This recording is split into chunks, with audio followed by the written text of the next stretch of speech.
The Nation magazine has a new damning report out about the state of our troops. It's based on the data from an extensive quadrennial report published by Feeding America, which is a national network of tens of thousands of food aid groups and programs. They say, quote, "This month, the U.S. military announced that the Air Force had delivered more than 110,000 meal rations to stranded Yazidi refugees in Iraq, in a mission that prompted President Obama to hail the skill and professionalism of our military and the generosity of our people. Also this month, we found that the nation's food pantries serve 620,000 families with a member in the military." That's a stunningly high number. So brave young men and women go overseas to fight for their country and answer the call of duty. And then when they get back here, 620,000 of their families end up having to rely on charity to feed themselves. The article continues, quote, "The stunning figure, which represents roughly a quarter of the households of military members on active duty, the reserves or National Guard, shows that even as the United States purports to wind down its operations in Iraq and Afghanistan and soldiers return to civilian life, they are resettling into a hostile economic climate on a precarious landscape of joblessness and debt." So this should be stunning to every American.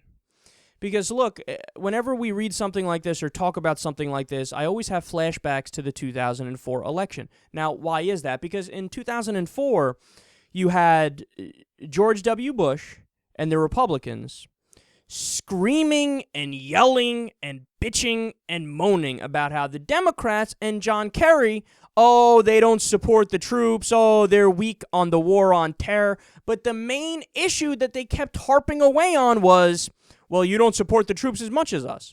We're the party of national defense. We are the pro-military party.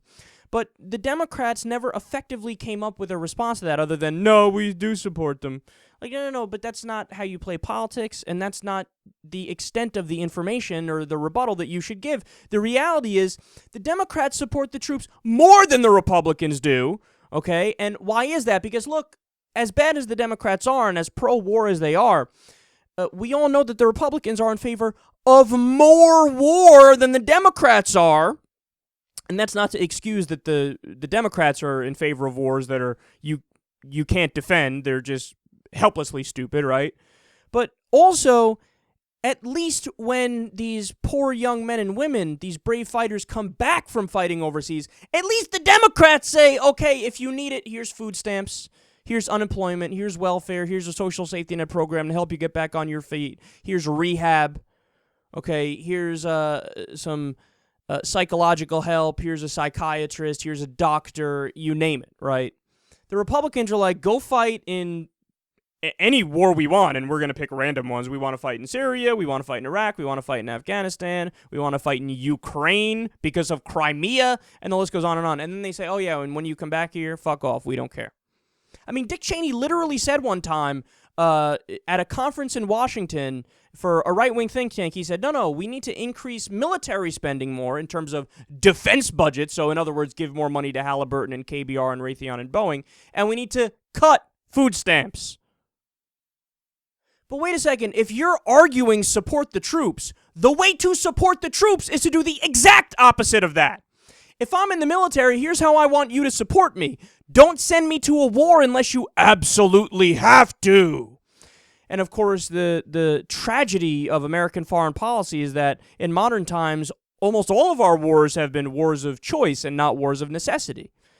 Look, I'm a committed non-interventionist, man. The only time you should ever use American military force and our defense, our national defense, is to actually do national defense. So if there's a threat of imminent attack against the nation, that's when you can ask people to pick up arms and go fight. And by the way, that's the same standard any rational human being would have, right? Think about you personally. When would you ever pick up a gun and go fight in a war? Well, I don't know. Maybe if ISIS is on the doorstep in Nebraska and they're about to take over a town, then fuck yeah, of course, fight. But if you're not doing actual national defense, then why the fuck are we fighting? And not only do they not abide by that principle, okay, they also don't do the basic thing of after you send these guys to fight, just make sure they're okay when they come back.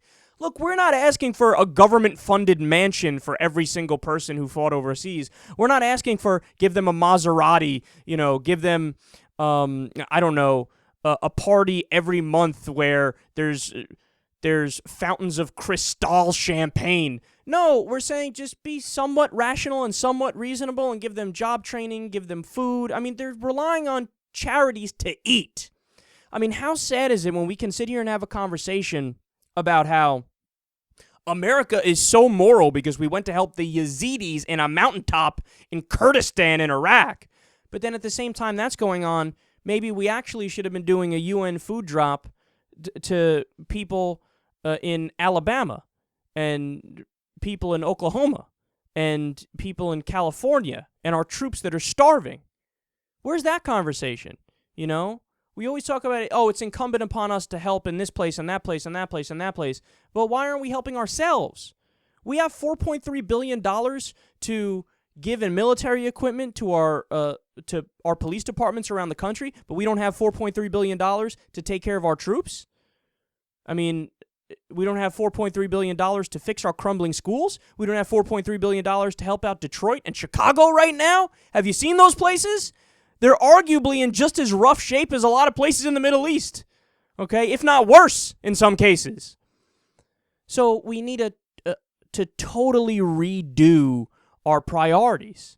I mean, just wipe the slate clean, start from scratch, and prioritize in a rational way. But of course, that's not going to happen, and the reason why that's not going to happen is this is all about the business of war. It's all about the military-industrial complex. It's all about getting more contracts, no big contracts, mind you, to Raytheon, Boeing, KBR, Halliburton, and you name it, and Abrams. Make more tanks and then just let them sit in the middle of the desert. Create more military aircraft. Create more Navy ships. Create more high-tech equipment that can deliver chemical weapons overseas in 3.7 seconds. But then when it comes time to fund a hot pocket and some water for this poor troop who's homeless right now, then nobody's saying anything, and there's no rush to actually spend government money in a respectable way.